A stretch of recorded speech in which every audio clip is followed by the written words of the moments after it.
I'm Susan McComb. I'm the Director of University and Community Partnerships, and on behalf of Bridgewater State University, welcome. Thank you for being here this evening. This event is part of our One Book, One Community program, and I'd like to introduce our committee. I know some of our members are here. We have Evelyn DeLutis, please kind of wave. Gloria Moran. I think she's still out directing traffic. No, she's actually back here. Nancy Kirk, Pamela Hayes Bohannon, Lorraine Carroza, Nancy Sarno, and Diane Raza. And these people make up our One Book, One Community committee. So each semester we choose a book, and then we plan events and speakers around the theme of the book. So this semester we chose the book, The Remarkable Courtship of General Tom Thumb by Nicholas Rinaldi. And the thinking of the committee was that Tom Thumb is a local kind of legend, a historical figure that as kids growing up we heard that there was this little person that grew up in Middleborough. And so we thought this is something that's local, we can read about this person that lived in Middleborough. And he was discovered by P.T. Barnum. And so as we read the book, thinking about P.T. Barnum and his Museum of Oddities and the fact that if you were a little person back in the 1800s, if you had any sort of difference, this is what you would end up doing, being in this Museum of Oddities. And we thought, okay, but what about people today? What about little people and the perception and reality of little people today? So Evie put on her researcher hat, which she usually does for One Book, One Community, and she contacted the Little People of America. And from that, she was connected with Dan Kennedy, who's a professor at Northeastern University. And he wrote a book about his daughter. When they found out that their new baby was diagnosed with dwarfism, they were totally shocked. So he did a lot of research and he wrote a book about that. And he did a presentation at the Bridgewater Public Library a few weeks ago, and his daughter, also named Becky, who is actually a student here at BSU, showed up at the presentation to support her dad. So it was really great to meet her. And then as Evie was talking with the assistant principal at Bridgewater Rainham Regional High School about One Book, One Community and the book we were reading, the assistant principal, Paula Maxwell, said, well, when I was teaching, I had a student who's a little person and a motivational speaker who's trying to change the perception of little people in the media, and we are still in contact, so let me get in touch with her. And so here we have Becky Curran. So as we do One Book, One Community, and we choose our theme and start doing research, there's so many connections, and then I found out that Becky's parents know my son-in-law. It's ridiculous. Anyway, so Becky was at the high school this afternoon, and she addressed the 10th and 9th grade classes, and they asked some very interesting questions about being a little person. And so, as you will find out this evening, Becky is more than happy to answer any questions that you have so that people will have a better understanding of little people and people with differences. And so it is my pleasure to introduce to you Becky Curran.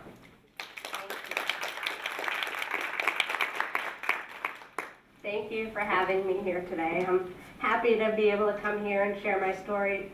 And I'm also really excited to know that there's a few little people who attend this school. It's always nice to come into an environment where people have been exposed to other little people before. My family, they're all in the audience today, and they're average height. 80% of little people are born to average height parents. So why I'm so passionate about changing perceptions of the media and how little people are portrayed is because the only exposure my parents had to little people before I was born was on TV, or the myths where Tom Thumb came, the circus. Everyone assumes that if you're a little person, you must be a member of the circus, especially back in the day. Now, with more present-day media, luckily we are being seen in a light where people can tell that we can lead normal, independent lives, and it's really exciting to know that people are starting to get that we're a part of a society and we're not going anywhere. My sister's average height, and my parents always joked that my dad wanted 2 kids and my mom wanted 1, so they settled at 1.5. And this was just an implication of them trying to build me up at an early age, making sure I could overcome anything that people would say to me and understand that it's not me and it's people who just need to be educated, and they need to know that I'm a person and I want to contribute to society and I want to be treated equally.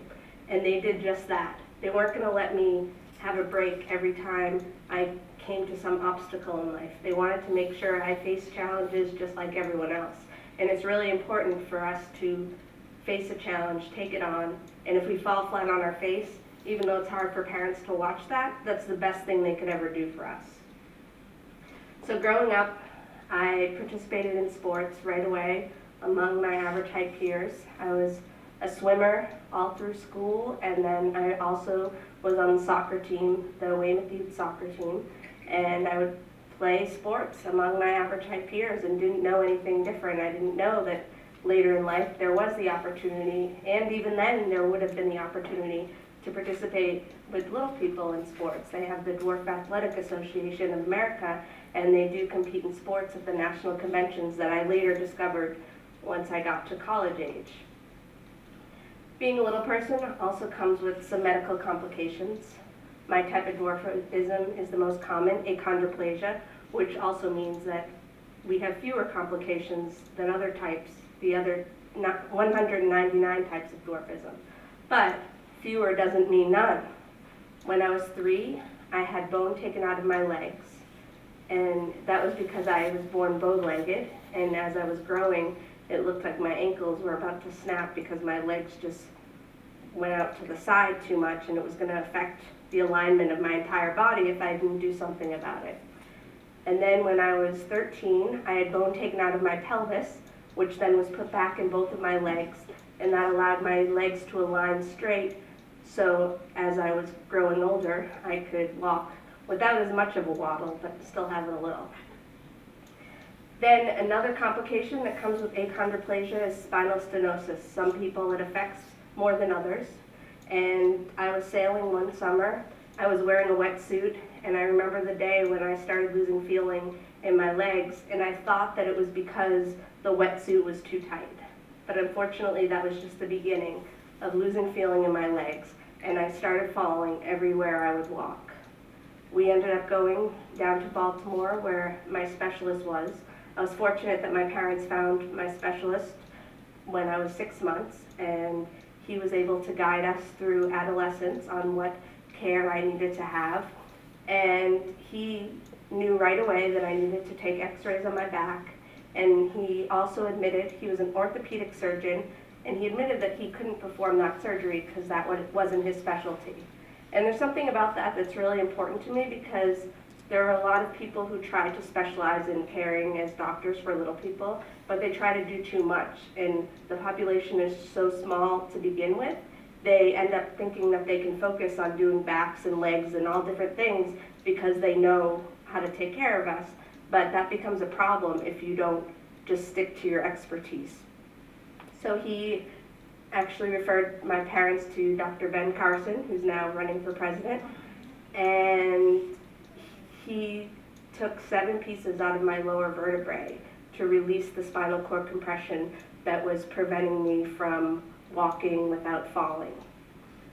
I feel very fortunate that that was a successful procedure, and to this day I haven't had too many complications that come from that. I know sometimes when I'm sitting down without having something behind my back, it just gets a little stiff, but I can still walk and try to walk as much as possible without falling, but I also have to take care of my body and know when I'm tired and rest at that point as well. I missed 29 days of school during that surgical procedure, and that was the hardest thing for me because school was always very important to me.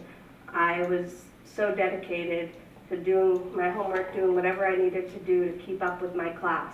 And when they offered to let me stay back a year, this was in 10th grade, I refused to do that because I wanted to stay with my class, with the people I grew up with.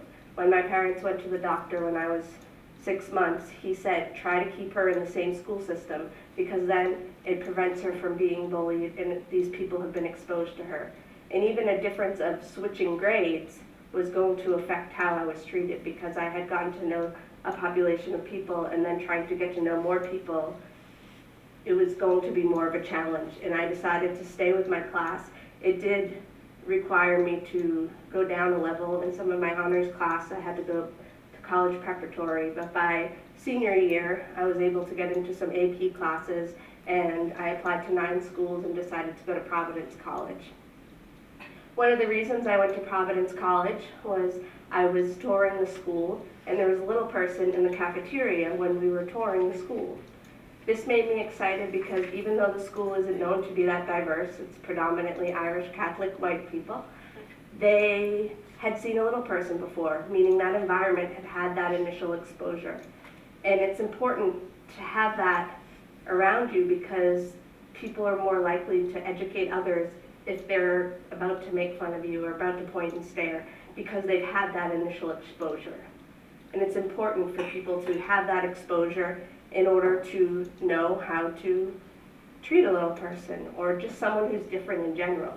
And the rule of thumb for me is always treat people the way you want to be treated. It doesn't matter what they look like or where they come from. You have to treat them with respect because that's how you would want to be treated in return. Going into my freshman year in college, it wasn't very easy. When I first transitioned in, I got along really well with one of my roommates, and over the phone, we were the best of friends.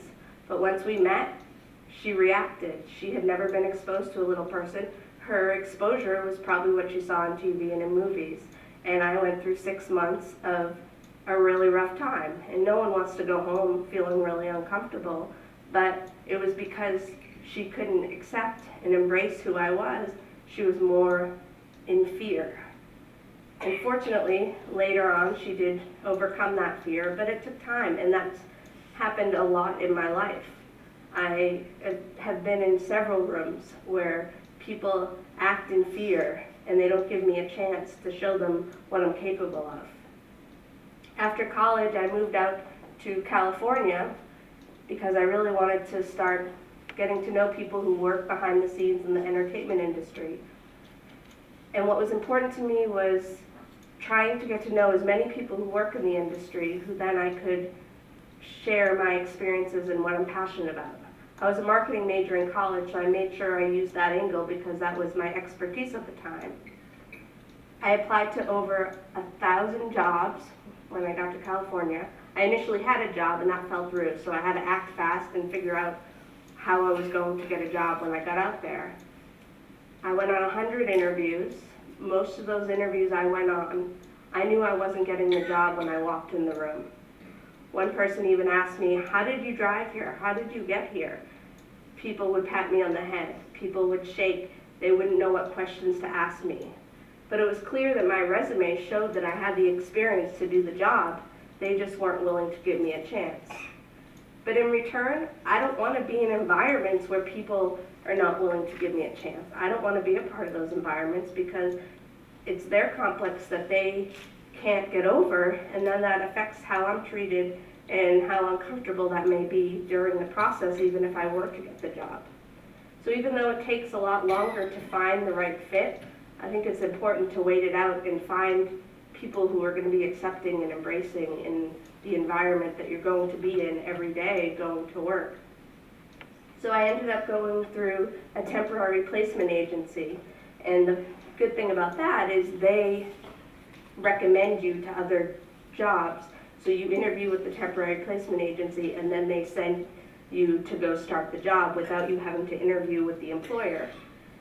And that was helpful because if the temporary placement agency believed that I could do the job, then the other company wouldn't have been able to reject it if they said send her. But I still had to constantly prove myself and prove what I was capable of. I worked at the Hallmark Channel for a month in marketing. It was more of just a transitional type job while someone was on paternity leave. But then I finally ended up getting a position at Creative Artists Agency, which is one of the world's largest talent agencies in entertainment marketing, which also came from my experience in college. And I was a temporary employee there for 7 months. So even when I felt I was in an environment that was accepting, it took 7 months for me to prove to them that I was worth being a permanent employee. I wasn't going to let that stop me, so I kept just getting to know as many people as possible in that environment. And then I moved over to comedy touring, where I would book comedians around the country, and I would go to a lot of shows. Sometimes I would go to up to 4 shows a night. And it was interesting because people would make comments sometimes when I was in the audience, and they would try to make fun of me, but the audience would all feel startled. And they also didn't know that I was sending notes about their comedy act to some of the most powerful comedy agents. So of course I would include that in my notes, and they wouldn't be looked at by those comedy agents. So people underestimate the power that people may have who are around them as well. And it taught me a lot, because it got me to be really used to people making, I just had a whole different level. Comedians, they're known to make jokes and make fun of people, but I learned a lot during that experience because they did point me out a lot. But I wasn't going to let that stop me from working in the entertainment industry. During that time, I got to know a lot of the agents all around the agency, and they allowed me to put together a panel in October. It was October of 2011. And I put together a panel where it had about 7 people who happened to have disabilities, and they work either in front of or behind the camera in the industry. And they were able to share their stories in a building that they called it the Death Star, because there was so much power in that agency, because they're constantly making deals for a lot of powerful, well-known people. And it made a mark by having that panel there, because it showed that they cared about that community and trying to encourage more inclusion of disability. And later on, I did find out that they do now represent Peter Dinklage, which is a big deal because he represents the Little People community very well. People know him as being a talented actor, and being a little person is just a part of who he is. I really encourage people to respect people and feel great about encouraging them to do what they're passionate about. And maybe being a little person contributes to that, because I've been used to just working so much harder than the person next to me. But I want to be known for my skill set rather than my stature. And that's what he's done so well. And now these big agencies, big corporations are looking after him for his skill set. And even on that panel I put together, people want to be known for their skill set. Out of that panel, I created a brand called Disability in Media. And I share positive stories of people with disabilities, whether it's in sports or in the media or different things going on in their communities, show them what they're capable of. If those stories are being written about them, it means that anyone could have a story written about them, because they're doing positive things and they're used to facing adversity and overcoming it. I love sharing those stories because it also encourages me to keep going. And I'm really passionate about helping new families, since my parents were a new family having a little person child. It's trying to set an example for that next generation and allow them to see what their child's capable of. So I'm constantly posting pictures of me living my life, my independent life, because I want people to see that, and I want them to see what their children are capable of. So after I worked in the entertainment industry for a while, after the agency, I worked in casting at CBS television studios, and I learned that casting, they sometimes influence who you put on TV, but it comes from the writers, it comes from the creative people.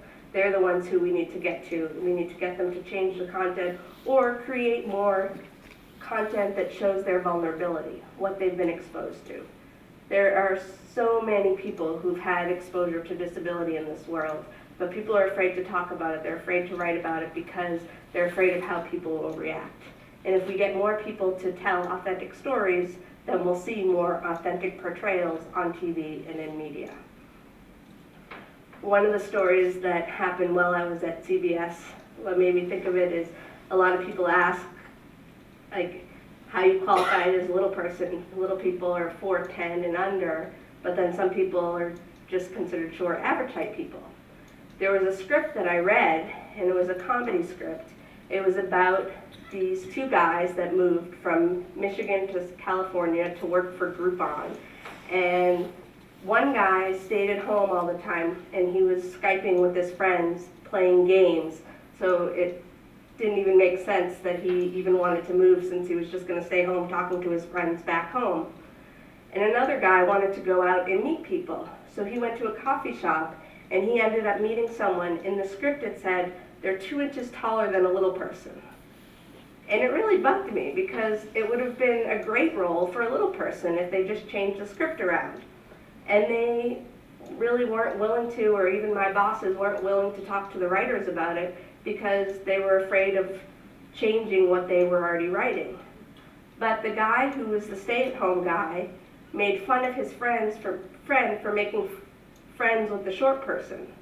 So it really could have easily been a story, and it happens every day, where someone may want to make friends with a little person, but they're afraid of what their friends will think, or they're going to do it anyways because they're just another person.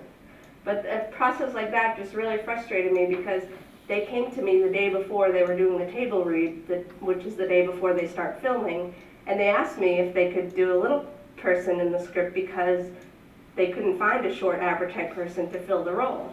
And it got me mad because if we had been involved earlier in the creative process, that could have happened a lot easier. And now you're not giving people a chance to be prepared by just telling them to show up and not telling them about the role. So there are just different stories that got me frustrated, and even in the work environment, it wasn't as accepting as I had hoped. So I decided to move back to Boston and start a motivational speaking business. My sister is a creative writing teacher in a middle school, and she told me that her kids wanted to meet me, and I decided that instead of going in and just saying, "Hi, I'm Becky," I would turn it into a speech, take the opportunity to start speaking and sharing my story, and prove to people that just that human interaction can change your perception when you make that next contact with someone who may have a physical difference. I started speaking at a lot of schools around the country. I went to a Little People of America regional, which was happening in Milford, Mass, and I sat in on a parents' meeting. And at first people were confused because I said that I wasn't a parent, but I was really intrigued about sitting in on that meeting and learning the different stories of their students, kids trying to fit into their environments, and they were really struggling, and bullying is a huge problem. And the most upsetting thing is when kids go from an elementary school to a middle school, there are multiple school districts coming together sometimes, and then they're having to get to know these other people who are making fun of them because they didn't have that previous exposure. So I've been going into schools and talking to the administrators first, tell them that the students only need reasonable accommodations, ask them because we all may want different things, and the thing that's so important is they just don't want to stand out more than they already do. So just make them feel welcome. And then I go and talk to the students and allow them to ask me any question they want, because hopefully that'll educate them and prevent them from making fun of that student in the future. And it's just about trying to create a more inclusive environment. I also took a trip down to Kenya to help launch a Little People organization there. There are a lot of people who are hidden, since the fact before that I was mentioning, since most little people are born to average height parents. Now in Kenya, people are born to average height parents, and then their parents want to hide them because they're afraid of how the world will react. And then they are prevented from participating as equal members in society. So this come together gathering had about 500 people, and everyone came out and they celebrated dwarfism, and hopefully it will continue to provide more opportunities in the future for them. After I got back from Kenya, my current boss reached out to me and he asked me if I wanted to work with him in diversity at the Screen Actors Guild American Federation of Television and Radio Artists. And that's in New York City. It's the second largest office. The headquarters is in LA. The job was offered to me in either LA or New York, but I decided I wanted to try a different city and still be a little closer to home. And we are about creating greater levels of inclusion across all of diversity. We have to be very careful because just when anyone's advocating for a particular group, we want to make sure that we're not doing too much where we're begging for more than what it would be to be at the same level as everyone else, because then there's going to be a lot more war and hatred because people are wondering why people get a break just because they're different. So we need to find a way to organically include people who are underrepresented but not going overboard. So any opportunities that we have that come across our desks, whether it's a casting opportunity for someone who fits in a particular diverse category, or an event that we're putting together for one of our committees, whether it's Native Americans, Asian Pacific American, performers with disabilities, ethnic backgrounds, or seniors or women, we make that opportunity available to everyone. And for me, it's always been important for us to have more advocates who aren't little people or aren't physically different, because the more advocates we have, the further our word will go. Some people have different feelings about that, but for me, I think the more the merrier. So if someone reaches out to me and asks how I got started speaking, they want to speak, I'll send them all the resources, everything I've done. But it's up to the person to follow through and do what they want and follow their passions. Same goes with when people are trying to break into the entertainment industry and getting a job for the first time. I'll send people links of resources, and it's up to them to deliver and apply those resources that I send them. I did try recommending someone once for a job at the talent agency, and they ended up coming back to me saying they were offered the job, but they couldn't start when the job started. And that was frustrating, because when you're applying for a job, you have to expect that you'll need to start soon after. And it's important to give people the resources they need, but sometimes when you don't know someone very well and you're advocating for them, it may not be the best turnout. So I'm always a believer in giving people all the resources they need, but it's up to them to try hard and deliver. And I really think anything's possible. And that's what I live by every day. And a lot of people may think I'm crazy, but there really isn't anything stopping me from doing what I'm passionate about. And it's educating the world about how it's okay to be different. And we all come from different walks of life, and it's okay to share your story. I volunteered as a counselor at a heart camp, and a lot of those kids at the camp, they have these internal differences. They even wear turtlenecks because they have scars that go up to their necks. But they're trying to hide their difference because they're afraid of how people will treat them. And I'm a true believer in showing your scars, showing your differences, and just let people know who you are, because it'll be so much easier to go through life being vulnerable and sharing your story with each other, because you won't ever realize how many people have encountered similar things. So now I want to open it to questions, and as we said before, no question to me is offensive, so feel free to ask. In your everyday life outside of work, do you have much interaction with other little people? It's a great question. My everyday life outside of work, do I have any interaction with little people? So I didn't get involved in the Little People organization, Little People of America, until I was in college, because I was fine being the only different one of my group of friends. And once I did get involved, they became a large part of my life. It took time. It took time for me to ease into it and get used to it, but I would go out to California and visit a lot of friends I had made at my first convention, and then we continued to stay in contact. So I would say not necessarily in person, physically, but on the phone, texting, technology, in touch every day.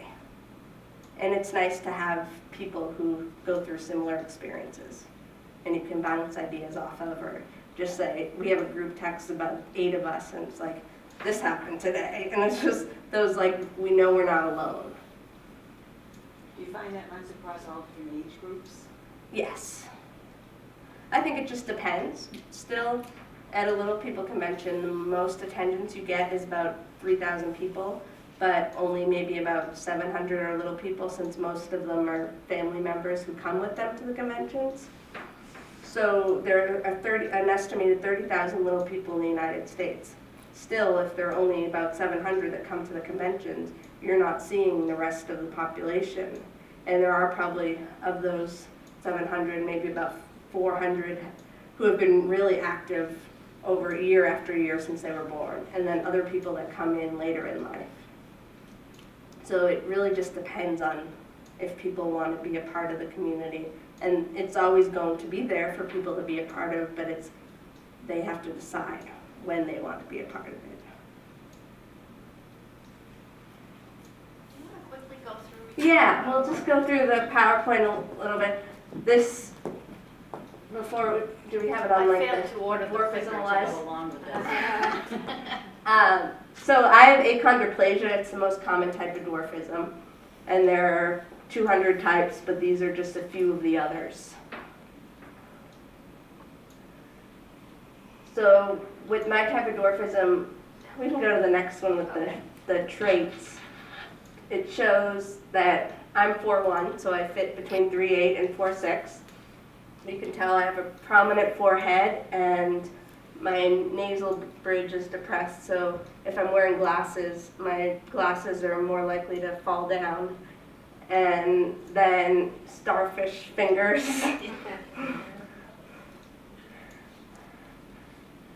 And we can go. So possible complications are related to what I was talking about. I did talk about the major surgeries, but I had tubes in and out of my ears because I have narrow ear canals. And then I also had my tonsils and adenoids out at a young age. And the brain is affected as well just when it comes to the compression. And I did have some fluid where they thought maybe I needed a shunt, but I didn't because the doctor measured my head wrong. This is just kind of goes through kind of what people are usually curious about. And in our family, there was no history of dwarfism. My dad's family, most people are over 6 feet tall. And at birth, they didn't know before I was born that I was a little person. There just happened to be someone in the operating room who had seen a little person before, and that's how I was diagnosed. There are some people who aren't diagnosed until 6 months or later because people just don't know. Because we're about the same size as an average baby, and it's later we stay small and they grow. So how did that person tell? I think they had delivered a little person before. And what were the indications that you might be a little person? The size of her head and the shortness between her elbow and her forearm and her legs from the knee to the thigh. And then driving the car, I use pedal extensions. I have to be a little closer to the wheel because my arms are shorter. And then we have to deactivate the airbag because if it were to come out, it would come right to my face rather than the chest of most people.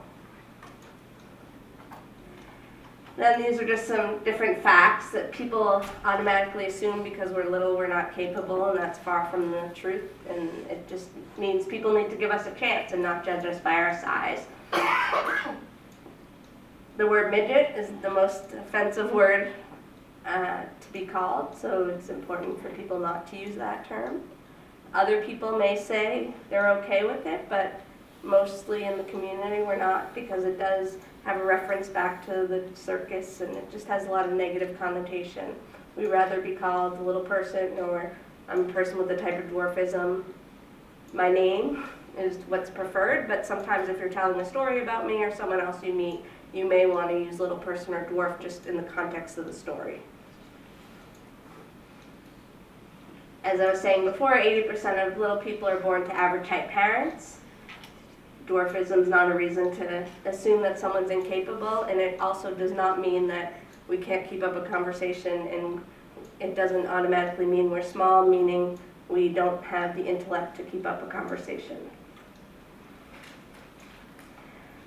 October happens to be now and Dwarfism Awareness Month. Unfortunately, it has to be reinstated every year, so hopefully this is the most updated list, but it does include Massachusetts. And it's just a chance for us to educate people about dwarfism and what we can offer to this world. Even though we're such a minority, we can bring a lot to the table. A lot of people ask me where I shop for clothing, and these are some of the stores. I like to buy a lot of dresses because then I don't really have to alter them if they're shorter dresses. And then this sweater is 3/4 length, so it's been very helpful to get 3/4 length shirts that are regular on me. And then with pants, capri pants have been very helpful, but sometimes I do have to alter them and I'll just go to the tailor. A lot of people ask if there's a certain place to go just for little people clothing, but because there are 200 different types, and even other people with my same type of dwarfism are all different shapes and sizes, it's really hard to have someone specialize in one area when they're selling clothing. So it's best for us to go to the mainstream stores and then go to a tailor to get things altered accordingly.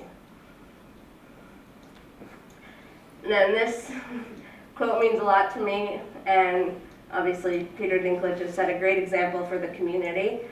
I'm really thankful that I had a family who was very accepting from day one and encouraged me to lead an independent life.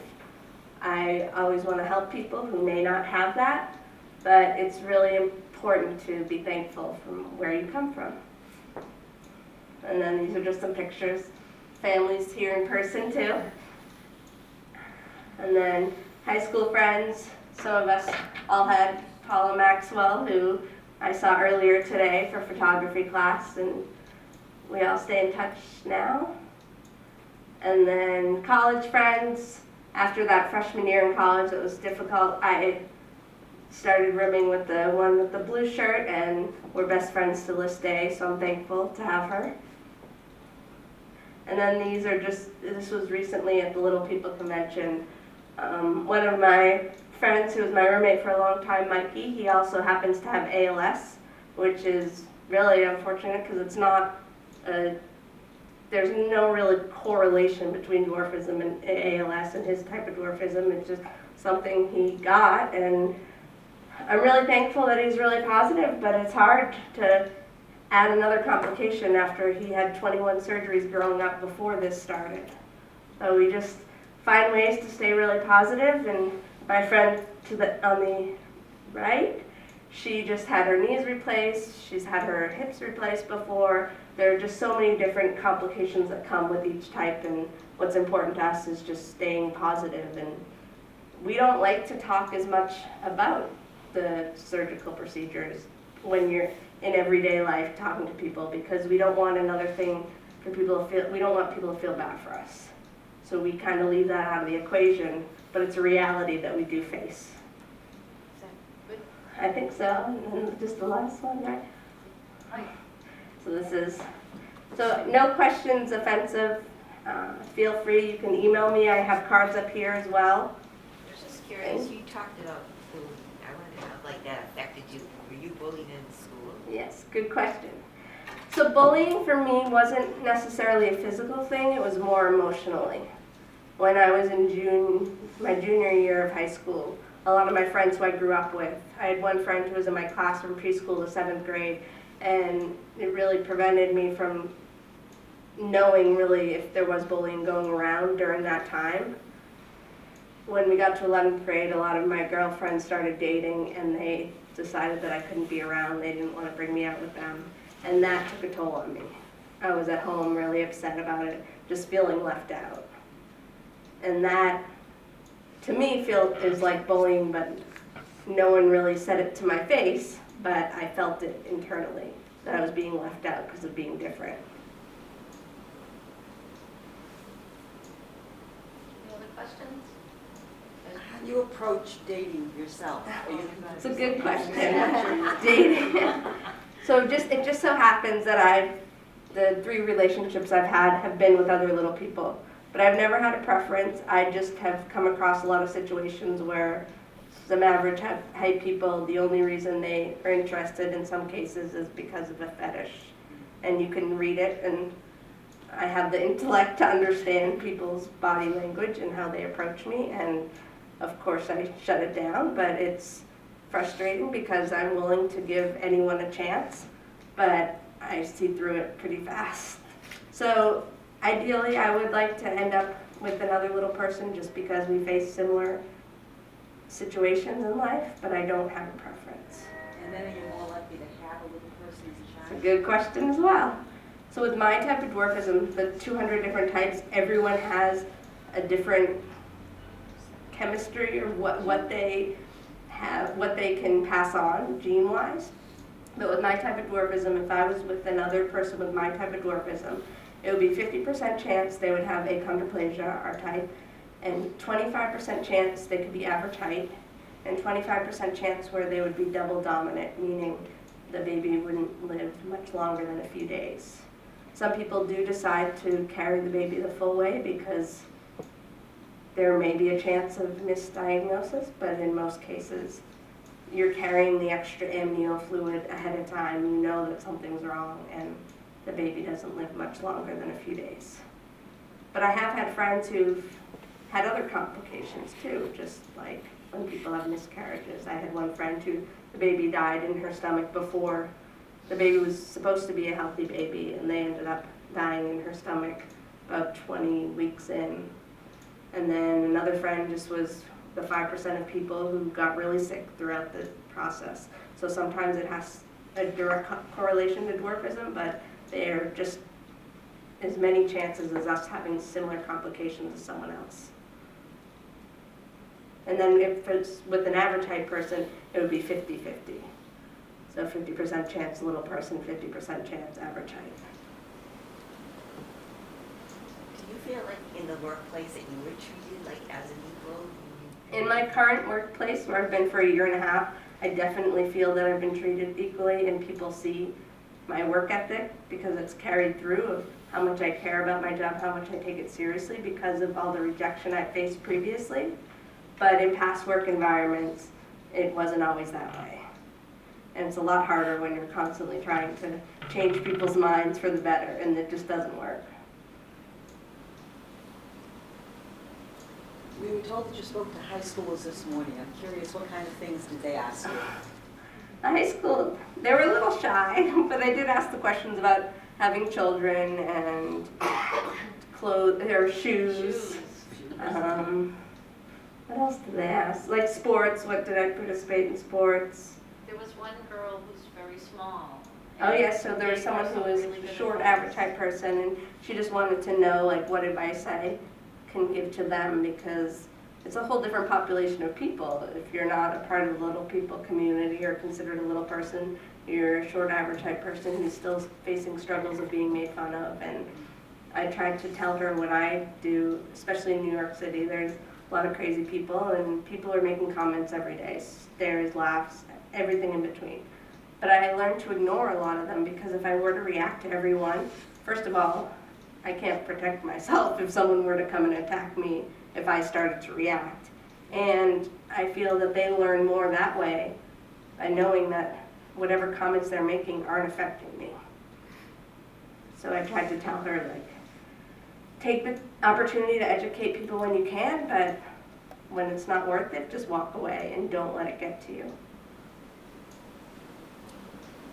Becky, earlier today, you also told us about your home conditions in Okay. terms of Yes. your height and counters and so forth. So growing up, my parents built a new house when I was 3, and we always have to make sure that we don't make too many accommodations, because you have to think of the resale value. You want to be able to sell a house to someone else in the future, and they most likely aren't having a little person in their family. So we had lowered switches in the bathrooms, but in the inside there was a lower switch, and on the outside there was a higher switch, so it accommodated both people. And then we had handles instead of doorknobs on all the doors, because it was easier for me to just grab a handle than try to get my hand on a knob that I then had to turn when it was most likely still going to be pretty high. And then going down to our basement, from the middle level, we had a lowered rail. And then in one of my schools, we did a similar thing where we had them put a lower rail so I could get up the stairs. And then just stools.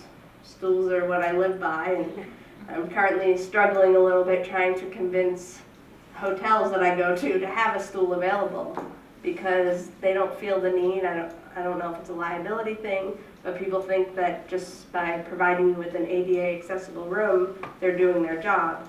But in ADA accessible rooms in most hotels, things are higher, because a lot of wheelchairs come up higher than we do. So it's a struggle, because we have to kind of advocate for kids at the same time, because we're the same height as kids.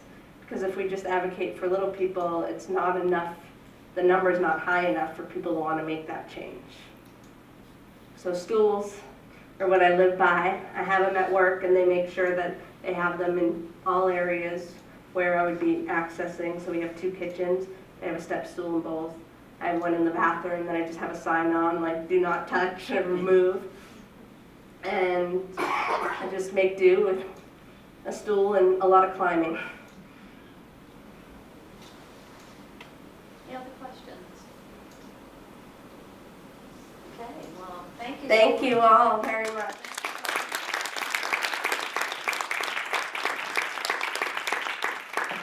So there are brochures, One Book, One Community brochures in the back of the room, and a flyer. The author is coming to speak on November 4th, and there's some book discussions coming up that you might want to come to. So I hope you enjoy the book. It's historical fiction. I can't wait to talk to the author and see where did he stretch the truth. But it's a very interesting book, and I, for one, am so pleased that we chose this book because honestly, before we had Dan Kennedy come and speak at the public library, my interaction with a little person was nothing. So getting to meet Becky and other people and some of our students here on campus, it's been a wonderful experience for us, and I've learned so much. And so we really appreciate you coming Thank you. and teaching us about little people. So, and making us feel comfortable, because I think any one of us now that goes out into the world, when we see a little person, will be more apt to just say hi, or if we see a person in the grocery store, say, can I get something for you, and not feel awkward about it. That's the thing, ask the question and then let them respond whether they need help or not. Mhm. Oh, and the shoes. You didn't answer that. The kids shoes. asked about the shoes. Yes. That was interesting. The shoes I have on now are from Nordstrom Kids. I go to Payless a lot because they have wide shoes, Marshalls, TJ Maxx. My mom always tells me, if you find something that fits, get 10 pair. And if anyone wants a card, I have them here too. Great. Let's have another hand for Becky.